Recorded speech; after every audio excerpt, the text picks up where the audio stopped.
आज का हमारा प्रश्न है जिसमें हम लोग सीखेंगे कि कैसे आप सिद्ध कर सकते हैं कि √5 एक अपरिमेय संख्या होता है, √3 एक अपरिमेय संख्या होता है, √7 एक अपरिमेय संख्या और √11 एक अपरिमेय संख्या होता है।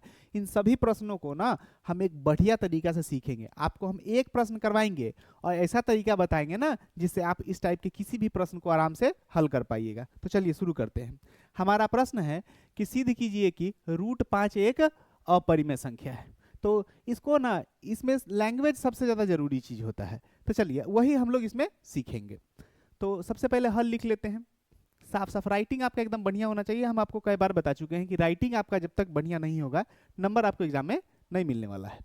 चलिए हल लिख लिए और हमें पहला दिया गया ना कि √5 एक अपरिमेय संख्या है, तो हम इसका ना विपरीत मान लेंगे कि √5 एक परिमेय संख्या है। तो हम यहाँ पर क्या लिखेंगे कि हम इसके विपरीत मान लेते हैं कि हम इसके विपरीत मान लेते हैं कि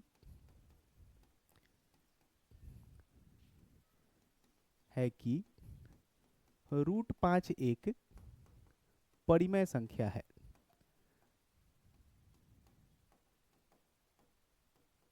जैसा कि आप लोग परिभाषा से जानते होंगे कि परिमेय संख्या को ना P/Q के रूप में लिखा जा सकता है। तो इसलिए हम कह दे रहे हैं यहाँ पर कि इसलिए √5 बराबर P/Q। यहाँ हो गया। अब यहाँ पर देखिए P और Q ना सह अभाज्य संख्याएं हैं। तो हम यहाँ पर क्या लिखेंगे कि P जहां लिख लेंगे जहां P और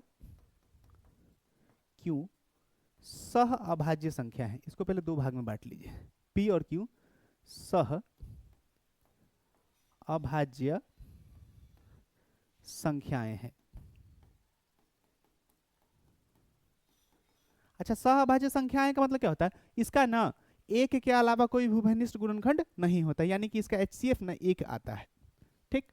अब देखिए यहां पर क्या करते हैं कि Q को ना √5 में ले जाकर गुना कर देते हैं। तो यहाँ पर क्या कह सकते हैं हम कि √5 Q बराबर P, या फिर इसको क्या कह सकते हैं कि थोड़ा सा सुविधा के लिए हम लोग कर सकते हैं कि Q √5 बराबर में P। अब देखिए हम क्या करते हैं, दोनों तरफ वर्ग कर लेते हैं। दोनों तरफ वर्ग कर लेते हैं। दोनों तरफ वर्ग करने पर, अब दोनों तरफ वर्ग कीजिएगा तो क्या हो जाएगा, यहाँ पर Q √5 और इसका हो गया स्क्वायर, और यहाँ पर P और इसका हो गया स्क्वायर। अब आप क्या कीजिएगा कि यहाँ पर Q स्क्वायर लिखिएगा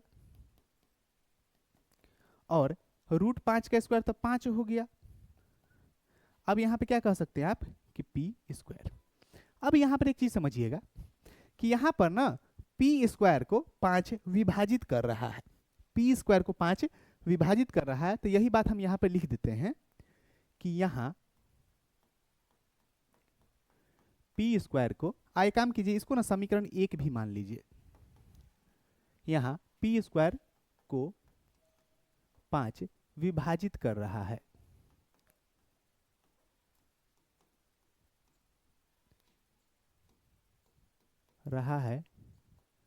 तो अब अगर P स्क्वायर को 5 विभाजित करेगा तब P को भी तो करेगा ना विभाजित। तो लिख देते हैं यहाँ कि यहाँ P स्क्वायर को 5 विभाजित कर रहा है तो P को भी विभाजित करेगा। इसका लैंग्वेज बुआ बहुत जरूरी चीज होता है। ठीक।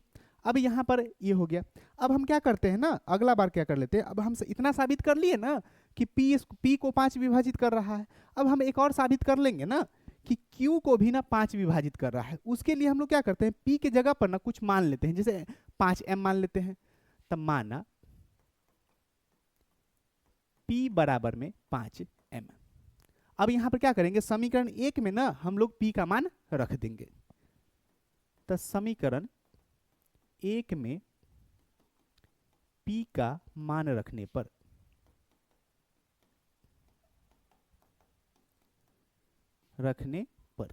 यह हो गया। अब हम लोग क्या करेंगे, यहां से देखिए ये क्या है, Q स्क्वायर इंटू 5 बराबर, यहाँ पर p के जगह पर हमको क्या रखना है 5m, और यहाँ कर दीजिए स्क्वायर। अब ये क्या हो जाएगा कि q स्क्वायर इंटू 5 बराबर ये 25 और m स्क्वायर, यहाँ से 5 से ये गया 5 बार में। अब क्या कहिएगा आप कि q स्क्वायर बराबर 5m स्क्वायर। अब हम यहाँ पर कहेंगे, देखिए पुराने वाले की तरह, कि यहाँ पर 5 जो है q स्क्वायर को विभाजित कर रहा है। यहाँ लिख लेंगे पुनः यहाँ 5 q स्क्वायर को विभाजित कर रहा है, को विभाजित कर रहा है, कर रहा है। अच्छा देखिए, अगर q स्क्वायर को विभाजित कर रहा है तो q को भी विभाजित करेगा, तो q को भी विभाजित करेगा। अब बस इतना मेरा साबित हो गया, इससे हमको ये पता चल गया ना कि इसका एक के अलावा कोई और उभयनिष्ठ गुणनखंड आ गया, यानी कि 5 दोनों को विभाजित कर रहा है। अब हम क्या करेंगे, सबसे पहले इसको आप यहाँ पर समीकरण 2 मान लीजिए। अब आप क्या कह सकते हैं कि समीकरण 1 और 2 से हम कह सकते हैं कि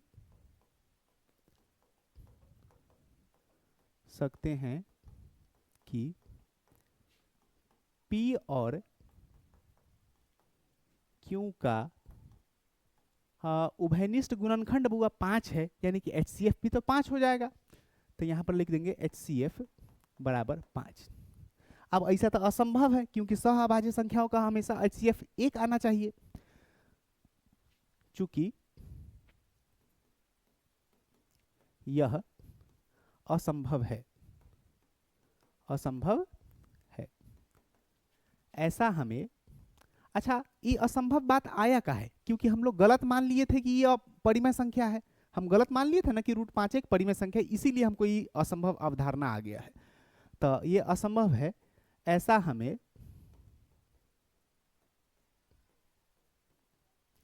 इसलिए प्राप्त हुआ कि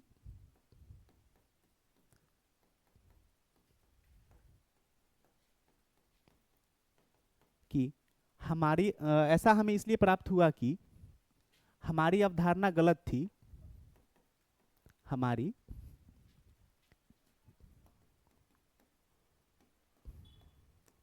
अवधारणा गलत थी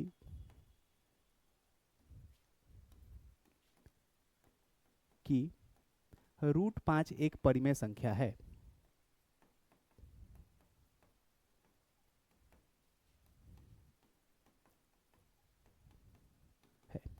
अब ये तो बात हो गया, अब लास्ट लाइन लिख लेते हैं। तो अतः सिद्ध हुआ कि √5 एक अपरिमेय संख्या है।